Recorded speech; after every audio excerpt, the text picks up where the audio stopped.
Some shows talk about one team. Other shows barely talk sports. This show will talk Packers, Brewers, and Bucks every day. It's Wisconsin Sports Daily with Steve Sparky Fifer, served up by Wendy's on the Wisconsin Sports Radio Network. Download the Wendy's app today.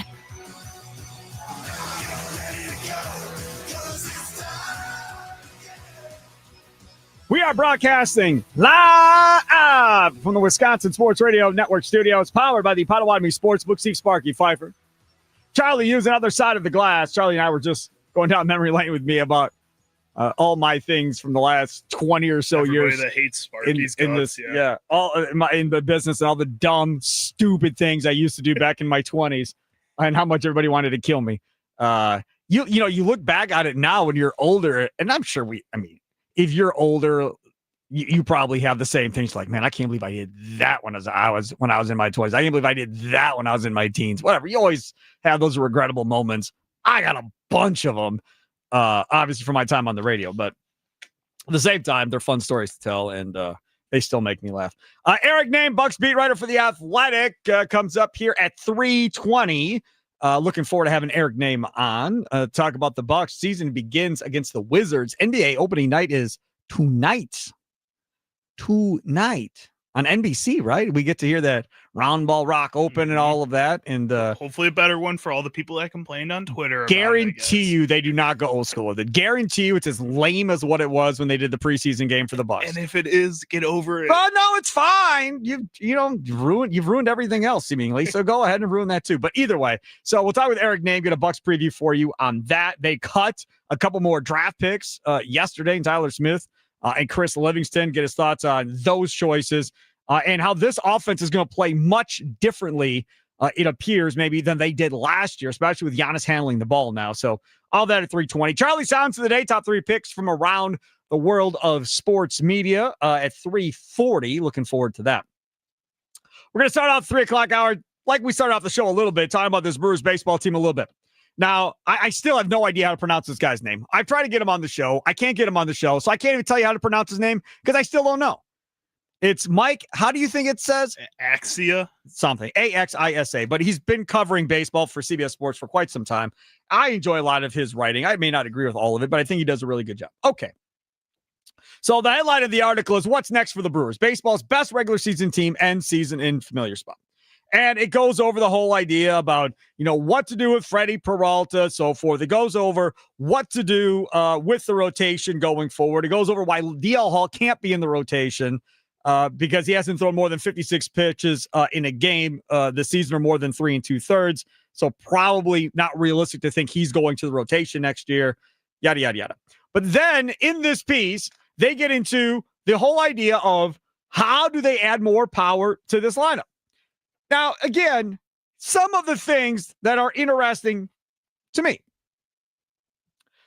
In Milwaukee's case, it was hard not to notice that the team that hit only 166 home runs during the regular season, 9th fewest in baseball, 2nd fewest by a postseason team. Padres only hit 152, which seemed a little shocking to me that they only hit 152. Had a hard time scoring runs in the NLCS. Okay. Average exit velocity this year for the Brewers.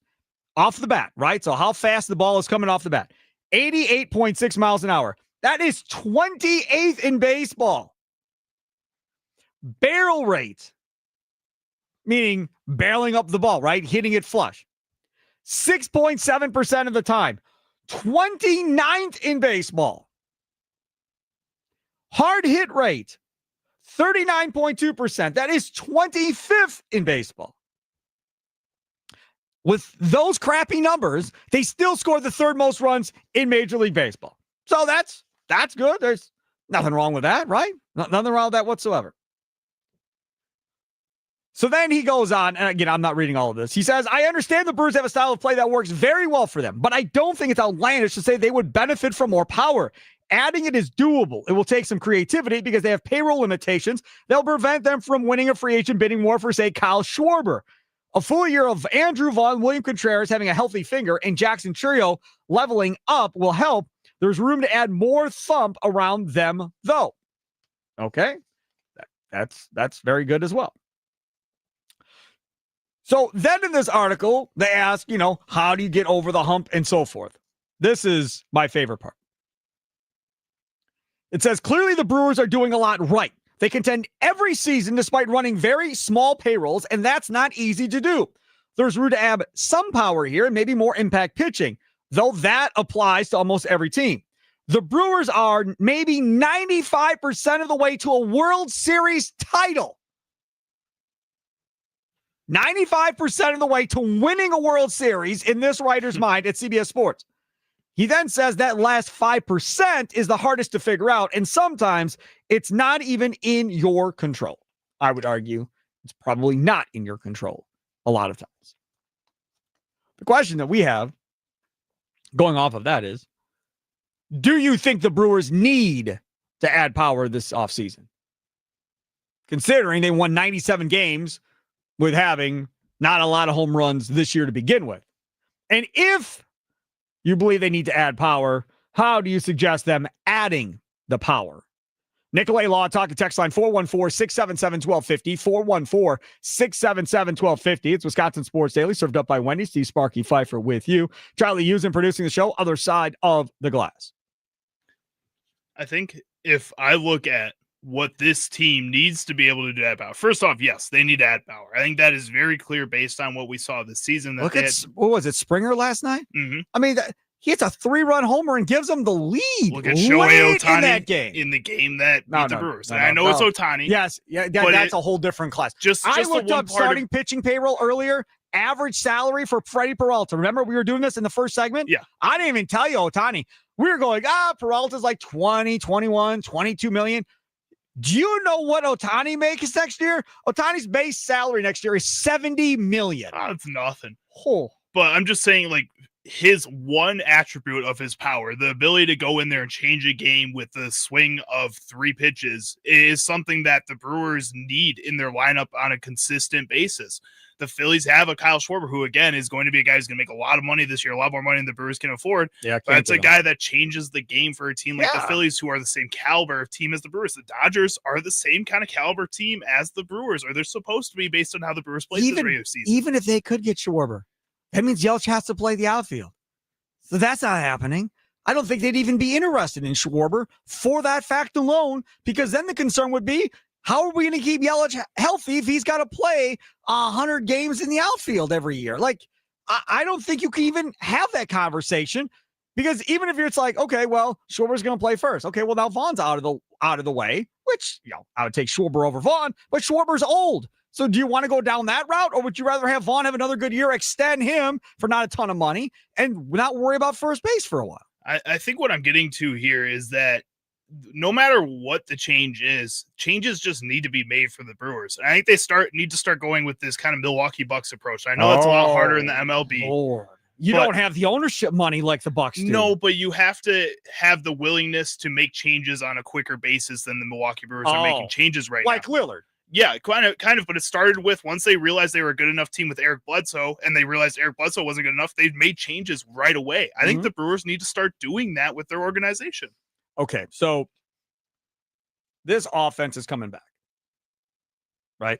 So Contreras, Vaughn, Terang, Ortiz, Durbin, Churio, Frelick, Mitchell, Perkins. Pretty sure pretty much all of it's back. Okay, and Garrett Mitchell you forget about because he was hurt, but for the most part, everybody's back. So if you're going to get power and add power, that then means that one or two of these guys that were a part of your core players this year are then gone in a deal going somewhere else to free up playing time for the power hitter that you're going to add to this lineup, or you're going to make a change on the infield. So if you say, I'm going to add the power hitting third baseman, then the conversation becomes, okay, do we think Terang can stay healthy by playing shortstop every day? And then Durbin becomes the second baseman, and Joey Ortiz now is shown the door in a trade and goes off somewhere else. Because if you weren't listening last week, when we went in and looked at his wins above replacement, offense and defensive, they're the same number, which isn't very good. So while we all think, boy, Gold Glover, Joey Ortiz defensively, what was it, a 0.6 win above replacement for defense and then offense. And then when you combine the two for win above replacement, it's a 0.3.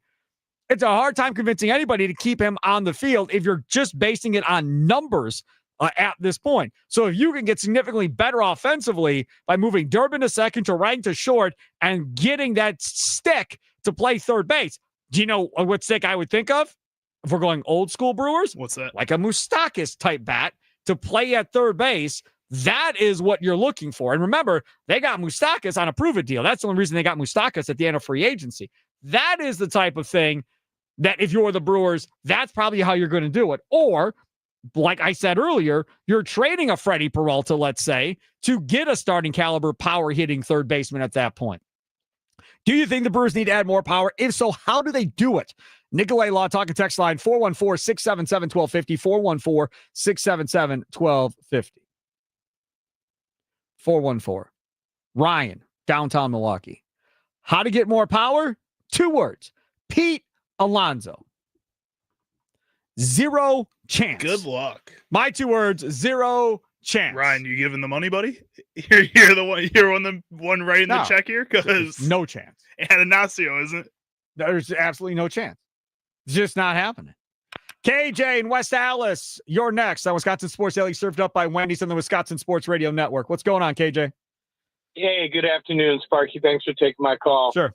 I like your synopsis there. It sounds pretty good. There's a butt coming. I would trade. Yeah, well, there's always a but. 124 million, isn't that right around what the Brewers' salary is? Yeah, it's right in that area. Yeah. Yeah, well, that's essentially what the Dodgers pay in luxury tax. So, there's that. I would trade. I'd get rid of Ortiz. I'd get rid of Perkins. I would trade Peralta, and then go from there. And possibly even, we talked about this the other day, Sparky, moving Yelich if we can. I mean, I just don't think he's going to be as productive as he was this year. Who knows? I don't know. But he's getting a little long in the tooth. And if we can get something for him in a trade, going towards a big bat that is productive, possibly in the postseason, that's where we should go. Yeah, and that's the thing too. Thanks for the call, appreciate it. Is when you talk about what pieces to trade and what value gets brought back for those pieces. You're not trading a Terang, you're not trading a Frelick, you're not trading a Churio. But could you trade a Yelich? Could you trade a Freddie Peralta? Guys that either are going into free agency or that are older pieces coming off a great year, and you question whether or not they can stay healthy enough the next 3 years or 4 years in Yelich's case to continue to do that, to value that, $24 million contract? Or is it better to get out of that now to a team that's trying to win right now and get a couple of studs possibly in return? I think it'd be willing to go and move those guys to get a couple of studs in return. I think what I'm looking at with this Milwaukee Brewers team, and something that I think you look at some other organizations that have the same mentality as the Milwaukee Brewers on a regular basis, a team like Tampa Bay, who gave a player like Junior Caminero the chance to start at third base for them this season. Extremely young player, and he proved that he can go out there and play at this major league level and can continue to do it at a high level throughout his rookie season, again, at a consistent basis. I think at some point here, the Milwaukee Brewers have to start looking at the guys that they have in their minor league system and just give some of them shots. Just see what you have with some of these players. I think it's something that, again, going back to the Milwaukee Bucks, they need to start doing here too. When you go and draft players late in the first round, those are players that I think you have to try to find out what you have in them. And right now, they're not even giving them the opportunity to find out what they have in them. This Brewers team and their minor league squads have players that are talented enough to come up and have power in that minor league system. Give them a shot. Why not? I'm looking at the Spot Track website right now. Mm-hmm. They have mutual options for $20 million on Woodruff, $18 million on Hoskins, $15 million on Quintana, $12 million on Danny Jansen. Those are all mutual options. See y'all later. See ya. Every single one of you. Sorry, Brandon Woodruff. Like everybody else, don't care, but Brandon Woodruff, I'm sorry. Yeah. Right. So that's like $70 million right there that you can just lop off by getting rid of those guys. If you lop that off, then all of a sudden you're at around 80-some, 90-some million dollars as you sit possibly heading into the postseason. And that's with the potential raises. Obviously, that Terang is obviously going to get in arbitration and some of these other cats going forward. So they are going to have some room, I believe, unless I'm missing something here. They're going to have some room to possibly add some salary if they choose to go that way. Let's go to MJ, south side of Milwaukee. You're next. Wisconsin Sports Daily, served up by Wendy's. What's up, MJ? Hey, thanks for taking my call. Sure. So here's, I think, the reality, right? Let's be honest.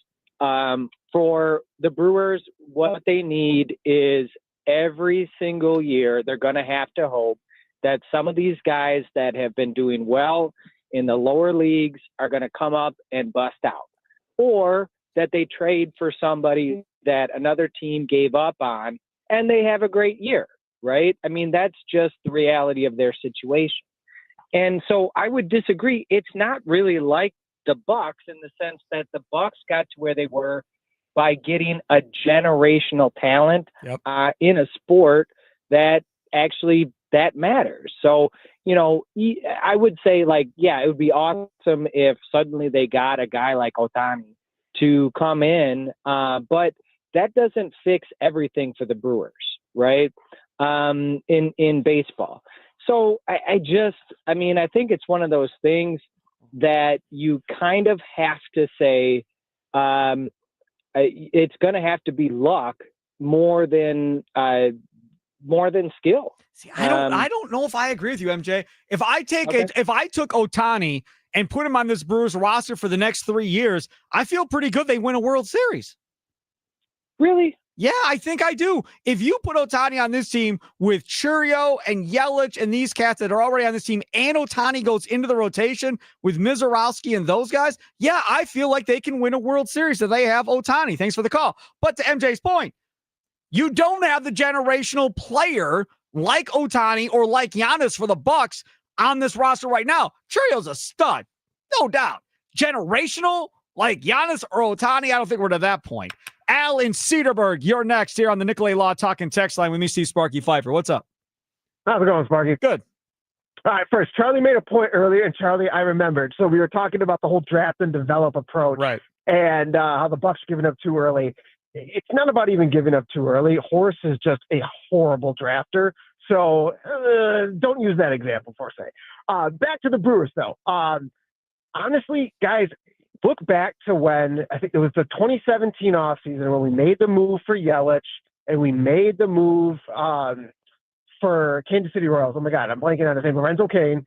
And they were aggressive. And then they followed that up with going after the catcher the following year.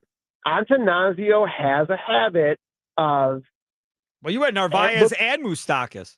Exactly. So I'm just saying, you look at the landscape of it, and sometimes if there's an opportunity and feeling that good, a trigger will be pulled. I'm not saying that's going to be this off season, but I'm going to take the opposite approach than what Charlie was saying. I don't think we should draft and develop as much. We do have so much young talent. Now is the time to go ahead and strike and try to get something. If that's a bat, if that's going to be another person in the rotation to help out with Peralta going to be gone, because he is, guys, let's admit it. That's what we got to do. All right, Al. Thanks for the call. I appreciate it. In the dugout chat over there on YouTube, WI Sports Radio over there, Anton says, if Mark Antanasio does not increase payroll next year, I'm going to flip.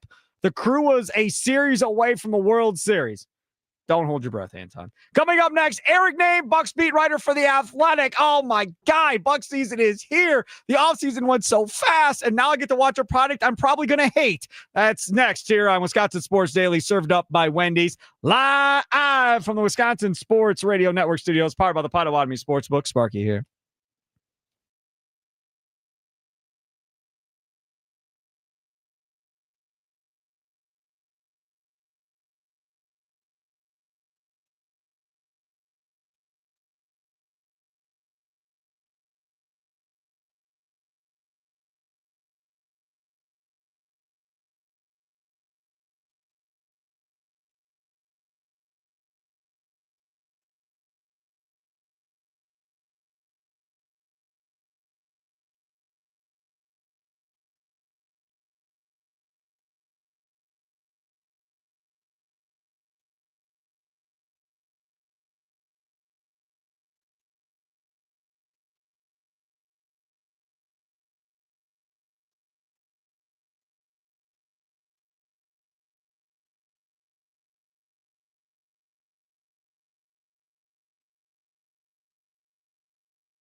Wisconsin Sports Daily, served up by Wendy's.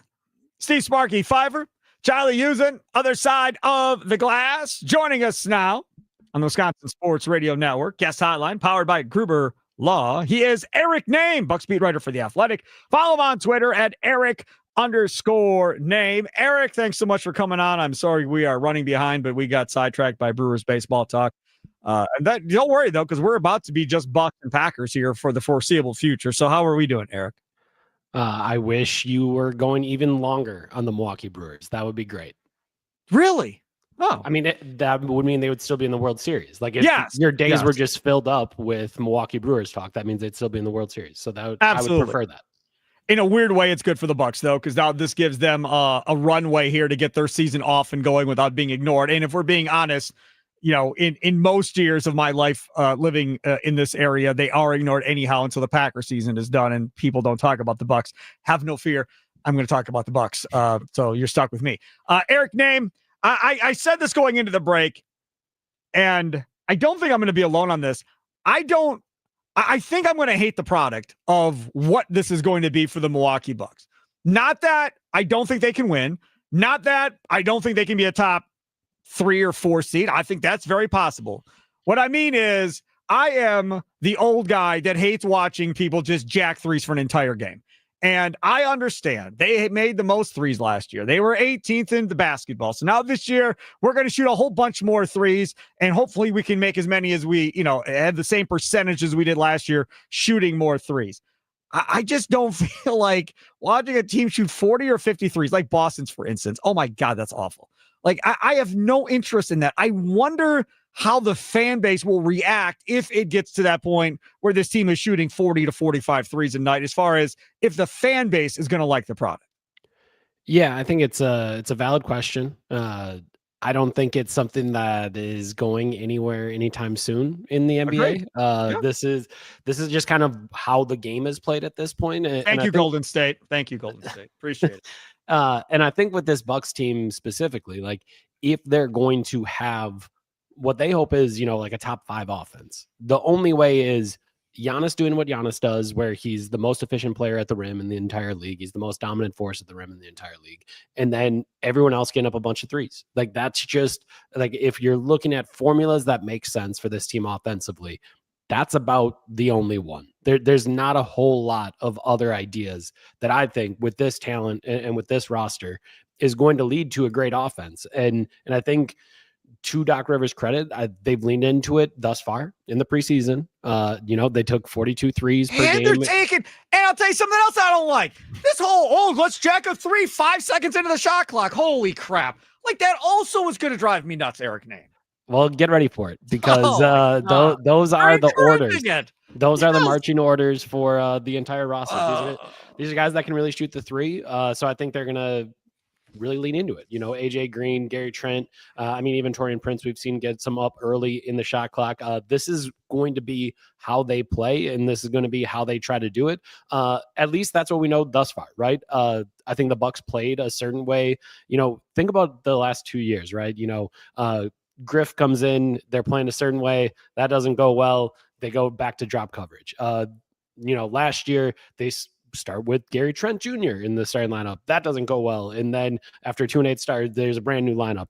So I will say, I think that's the plan going in, that you're going to see a lot of threes. You're going to see a faster pace. You're going to see, kind of all of these things. But let's see how it goes, right? Because I think we've seen over the last 2 seasons that if things aren't going well early on, you have to be ready to go and make those changes and kind of get into that spot. But to start the season, get ready for lots of threes, early threes, late threes, middle threes, deep threes, whatever type of three you want, Spark, it's coming. Yeah, I don't. I'm really disappointed in Doc Rivers, if we're being honest. He's an old guy like me. He should not support this type of crap that we're going to run out there. He's an old guy like Kid. He should respect the 1990s, and let's play more of that style of basketball. But we're past that. The deal for AJ Green, Charlie Wirtz, my producer, and Charlie Wirtz. I made you one guy. Charlie Houston and Tommy Wirtz. Our producers over here giving me crap because I saw the AJ Green contract. I'm like, you got to be kidding me. Which is the exact same thing I said about Pat Connaughton. Deals are very similar. It's like $9 million a year, whatever. He's making less money than Nate Hobbs. Does that make you feel better? I guess, yes. But what I call AJ Green Pat Connaughton Jr., right? I mean, aren't they kind of similar type players as far as what they bring on a night in, night out basis? Green hasn't shown that consistency as far as I'm concerned for an entire season shooting the three, just like Connaughton was streaky when he got going. Boy, he could carry you for a couple games or a week or two or whatever. And then when he was off, he was off. That's my comparison as to what AJ Green is. Agree, disagree? What say you? Okay, so it's interesting because I think the Pat Connaughton that got paid is the one that during the NBA Finals run was spectacular, right? He was guarding up and down the roster, twos, threes, fours. He could guard all those positions. He could do a little bit off the bounce. He could hit some threes. He kind of just fit in perfectly. Like, he was that perfect role player. And I think for that reason, I see where you're talking about AJ Green being that kind of guy, right? That he's not a star. That's not who AJ Green is. He is, in an ideal world, an elite role player. And I think there's a lot of things here, right? Like, I think a big thing is you have to start to understand that this cap's just going to get bigger and bigger and bigger and bigger and bigger. And if you're paying a guy $10 million a year, that's a very small percentage of the cap. Like, by the end of this, you're looking at, I don't know, 4 to 5%, I think, of the cap will be going to AJ Green, which I think is acceptable, right? Because in an ideal world, he's able to shoot the ball really well, defend a couple different positions, and be a very capable fifth guy, maybe fourth guy. Hey, I'll say this. I much rather give AJ Green the money than what Denver gave Christian Braun on his 5-year extension. When you're paying that cat like $20-some million a year, that's lunacy. I'd much rather have the AJ Green deal. So I think you have that. And then I think the other thing with AJ Green is, thus far, it is not just a good shooter. It is an elite shooter. And I think what the Bucks are kind of cooking in here is that this year they are going to shoot more threes and they're going to try to get AJ Green as many as possible. And I think when you have a guy that can shoot 40% and then all of a sudden he's taking 8-9 threes a game, you can really start to feel that, right? Like, just do the very basic math, excuse me. All of a sudden that's a 10-point per game scorer.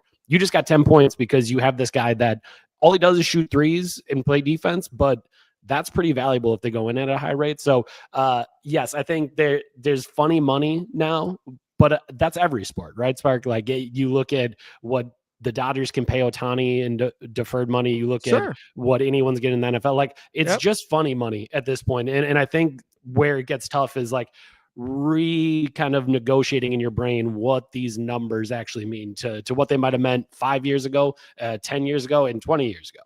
No doubt. Eric Nehm, Buck speed writer for The Athletic. Follow him on Twitter at Eric_Nehm. The other point that we've been talking about through this entire offseason has been who really is going to be that other guy. Giannis has had Middleton forever. Then he had Damian Lillard. And that guy meaning 20 plus a night, right? I don't know if Miles Turner is 20 plus a night. I think he's probably more like 17, somewhere in that area a night.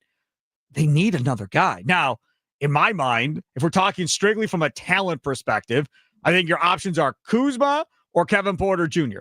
You wrote a great piece on Kevin Porter Jr. in The Athletic, talking about Giannis loves him, and Porter thinks this is his time. He's got to take his next step. I think those are the two most talented dudes outside of Giannis and Miles Turner on this roster. One of those two have to take a step. And if I'm being honest, I guess I would go the Kevin Porter Jr. way, even though his erraticness scares me a little time when he plays out of control from time to time. But if Kuzma finally ever lived up to his hype, man, that would be such a difference maker because he is so long. He can defend so many positions. And if he becomes an offensive threat like he's capable of consistently, that changes everything for the outlook of this team. Yeah, I think it's going to be really interesting at the start of this year. I kind of mentioned it to Doc Rivers, but it feels like everyone's just trying to copy the Pacers. Like all of y'all are just going to be the Indiana. And he stopped me. He was like, no, it is a copycat league. Like, we do those things, but we can't be the Indiana Pacers. We have to be ourselves. And I said, yeah, but everyone's thinking, let's run faster. Let's have more depth. Let's have a bunch of role players. Let's maybe not have the stars that we used to. And I think that's one of the things that I'm curious to see how it works, right? Because if it's going to be successful, I don't think there's another 20-point per game scorer on this roster. That's not how it's going to be. It has to be the Pacers model where it's 3 guys at 15 and then another 2 at 10. And that has to be like the hierarchy of how this all works. And that's going to require a good bit of change, right? Like you don't have But they got to play defense then. Agreed. Then. Agreed. That's what has to happen. Carlisle is great at drawing up defense and doing that, and he's done that for a long time. Cool. Are we that confident in this coaching staff and having this defense play at a top 5 level, let's say, throughout an entire season? No. And certainly not at this point. I spent much of the preseason trying to figure out what they were doing defensively, and I came to no conclusions through 4 games. That makes me feel better. Thank you. I will say that that was noticed on the coaching staff, that Doc Rivers has essentially said, like, hey, we knew what we were doing in game one in Miami, lots of turnovers in the passing lanes, being aggressive at the point of attack. He's like, and then in games 2, 3, and 4, our intensity just disappeared. We didn't have that, and we have to have that every night. It has to be that. And the team has, I think, responded in these 5 days leading up to the season. The amount of trash talk and elbows thrown and all that stuff, like in years past, you would hear about, like, let's just get through the preseason. That we get season healthy. No one go too hard. No one do anything too crazy. We just got to get to the regular season, and then we can all play. That has not been what the last week has been. It has been long practices, hard practices, competition. I mean, the NBA put out one of the clips yesterday. That Giannis. Giannis mic'd up. And to me, that's really been the thing. And I know I wrote the article the other day after Sunday's open practice, and, people were like, oh, how low can air go? Like, you're going to write about how hard these guys practice. And it's like, and that is a layup line, is a 30-foot 3-point shooting contest. That is, let's do anything other than play basketball. Honest, pushes Kyle Kuzma into position, gets the ball, ins baseline, elbow into Kuzma's gut. Kuzma grabs him with both arms. He plays through it. Then Bobby Portis hits him with a foul, and he still finishes through it. That's basketball. Like, that is intense basketball. And I think if the Bucks are going to be good, that's what it has to be. It has to be competition every single night. It has to be playing hard every single night. It has to be defense, like you said, every single night. And I think this week has been hopefully a correction, because if it's not, what they were doing defensively in the preseason is not going to cut it. Like, you have to find a way to be better defensively. I don't know if that can be a top 5 defense. I think it probably cannot be, just because you're asking Giannis to do so much offensively. Right. But you have to find a way that, okay, if it is pushing the pace and shooting threes and trying to score a bunch of points, fine. You got a top 5 offense. You need a top 15 defense. And I didn't see it in the preseason, but it does sound like they know that they needed to address that and get a whole lot better defensively. One last one for you. Doc Rivers made mention, I think it was Doc Rivers, made mention of, the decision to move on from Tyler Smith, the decision to move on from Chris Livingston, the Livingston thing. They paid a guy a lot of money not to play, but the other way. So those guys you move on from. You keep Amir Coffey, which I think everybody thought was going to happen when they brought him in. You keep Andre Jackson, I think a lot of people thought was probably going to be gone this offseason. He stays. But what kind of threw me for a loop was, and you were there, so you probably have a better context of what the heck he was talking about. He started talking about character and work ethic and effort, all this stuff. And if I'm an opposing GM and I'm thinking about either one of the 2 guys that just got cut, like, it's going to give me some second thoughts about whether or not I want to pursue either of these kids, because it didn't put him in the best light, even though he wasn't saying it was them necessarily. But when you phrase it that way, it made me wonder, like, what the heck was going on with both of these guys? Yeah, to me, it seemed like he was trying not to offend. Like, it was like, all right, let's just say all these guys have high character, and we were going to have to cut a guy with high character, and, they all had it, but, we were going to have to make a tough decision. It did all sound very political to me. And you can only be so blunt about players, but Tyler Smith was supposed to be a shooter. I haven't seen it. Like, he just didn't make shots. You can't be your big skill can't be a 6'10" 3-point shooter, and you don't hit threes. That's a real problem. If it's unless you're Kyle Kuzma, then it's okay. And to Kuzma's credit, like he's able to get downhill. He's had moments where he's done other things. That's so true. if you're one advertisable skill you don't have, that's a real problem. And I think with Chris Livingston, to me, it's always been that I don't know what his one NBA skill is. He's got, that 6'7" frame, big shoulders, 220 pounds, doesn't play with a lot of force.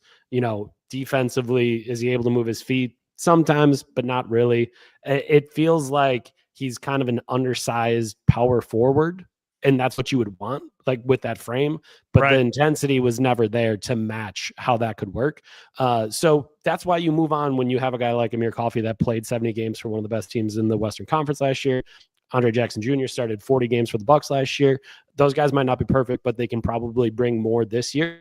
But ultimately, to me, and I wrote this story today at The Athletic, like at some point, with as punitive as the new CBA has gotten, with as terrified as everyone is of the second apron, draft and develop, baby. The fact that the only homegrown players, and I'll put that in quotes, on video you could see me do it, but on the radio you couldn't. The only homegrown players are Giannis Antetokounmpo, which all-time development story, great work. Wasn't their pick. Was John Hammond's AJ pick. Green. John Horst was there, but it was John Hammond's pick. But go ahead. AJ Green, undrafted. So that's an undrafted signing, not a guy that you drafted. Andre Jackson Jr., that's a guy that you drafted when you traded for the 36th pick. Down. Those are the three, unless we're going to count Mark Sears, who technically they did the same path, undrafted free agent. That's now a two-way. And I do think over the next year, it's going to be important for guys like Kevin Porter Jr., Gary Trent Jr., AJ Green to all take step forwards. But those are guys you're developing that you didn't draft. You just found somewhere else. And that's fine. That's another skill. That's another skill in developing young talent, right? Like being able to assess free agents and pick the right guys or trade for the right guys. That's great. But you do have to hit on some of these draft picks if you're going to have a sustainable future. And, you've kind of gotten to the spot now where you're at the end of the road with, the last guy that was drafted is Andre Jackson Jr. And so that means the last two drafts, nothing on the roster from the last two drafts. And that's really hard to do, especially when you're trying to build this draft and develop kind of system. He's Eric Nehm, Buck speed writer for The Athletic. Follow him on Twitter at Eric_Nehm. Eric, thank you so much for coming on. I appreciate it. Of course. Thanks for having me. There he is on the Wisconsin Sports Radio Network guest hotline, powered by Gruber Law. One call. That's all. Coming up next, Charlie's Sounds of the Day. It's Wisconsin Sports Daily, served up by Wendy's, live from the Wisconsin Sports Radio Network studios, powered by the Potawatomi Sportsbook. Sparky here.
Welcome back, Wisconsin Sports Daily, served up by Wendy's. You can win big this October at Potawatomi. Play the Bird Bash game show for $50,000 in cash. Just play with your Potawatomi Rewards card for entries. Prize drawing on Thursdays. Plus, your play also earns you a shot at the $300,000 December season finale. It's a Bird Bash only at Potawatomi Casino Hotel, Milwaukee. For more details, visit paysbig.com/Bird Bash. Coming up in the 4 o'clock hour, Green and Gold update time. You might have heard it earlier this morning on Inside Wisconsin Sports with Josh and Trevor. They played some Rex Ryan audio going after Jordan Love a little bit, and I wanted to address that very same topic as well. Speaking of Inside Wisconsin Sports tomorrow morning, Jeff Levering, play-by-play guy for the Milwaukee Brewers, joins that show tomorrow morning at 7:30. Jeff Levering tomorrow morning at 7:30. You're not going to want to miss that one for sure tomorrow here on the Wisconsin Sports Radio Network. What sound clips will Chicago Charlie pick today for Sparky? Will Sparky become enraged? Will laughter ensue? It's time for Charlie's Sound of the Day. It's Wisconsin Sports Daily, served up by Wendy's on the Wisconsin Sports Radio Network. All right, Mr. Charlie Usen, what say you? Where's your first clip of the day? I know we don't have a lot of time, so I'm going to play the one that I know will make you mad first. So I can get that. Sure. Yeah, I can just make sure we get it in.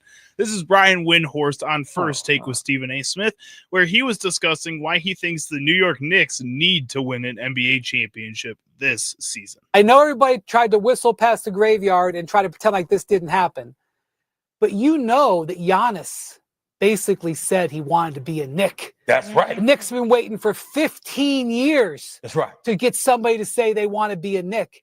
Because the Knicks built this team the way they did and whatever the offer that they made wasn't good enough, Giannis is not a Knick. Now, I know that he says he's going to be in Milwaukee and everything.